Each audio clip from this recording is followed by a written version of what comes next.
ন্যায় বিচারের আশা। আমরা চাই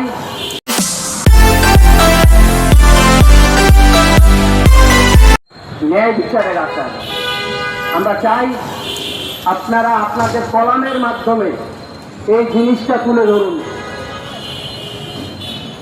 আমরা চাই এখন যে পরিস্থিতি, একটা নিরীহ মানুষ যদি কোনো মামলায় ঢুকে 2 মাস 3 মাস, কোথাও কোনো জামিনের কোনো সুযোগ নেই, কোথাও কোনো জামিনের সুযোগ নেই। এই কোর্ট থেকে ওই কোর্ট, ওই কোর্ট থেকে ওই কোর্ট, কোথাও কোনো জামিনের সুযোগ নেই।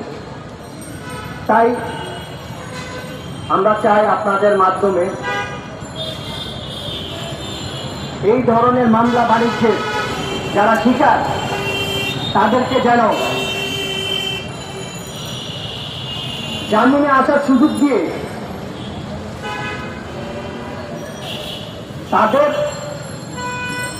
তারা যে নির্দোষ সেটা প্রমাণ করার জন্য সুযোগ দান করে। একটা নিরীহ মানুষ যাতে জেল না কাটে। আমরা আসলে যেটা আশা করেছিলাম যে 5ই আগস্টের পরে একটা নতুন সরকার, একটা নতুন দেশের সূচনা হবে, কিন্তু ওই নতুন দেশের নতুন মামলা বাণিজ্যের শিকার হয়ে গেলাম আমরা, ইসাক দুলালের পরিবার।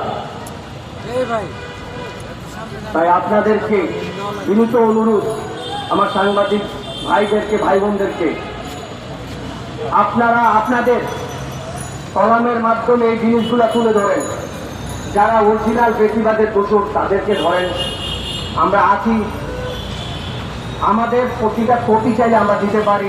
কে কখন কোন কর্মসূচিতে 17 জুলাই থেকে অংশগ্রহণ করেছি, কিন্তু আমরা চাই আপনারা আপনাদের কলমের মাধ্যমে সত্যটা তুলে ধরেন। সবাইকে ধন্যবাদ।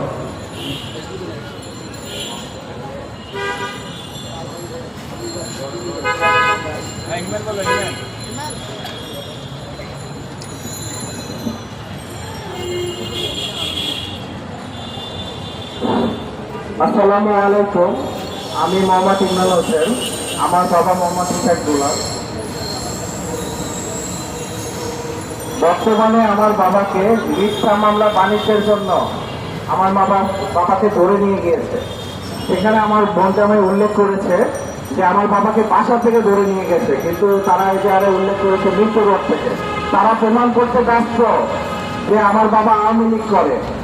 আমি, আমার বড় ভাই, ছোট ভাই, আমার ফুল ফ্যামিলি এই ফ্যাসিবাদদের বিরুদ্ধে আন্দোলনে অংশগ্রহণ করেছি প্রত্যক্ষ এবং পরোক্ষভাবে।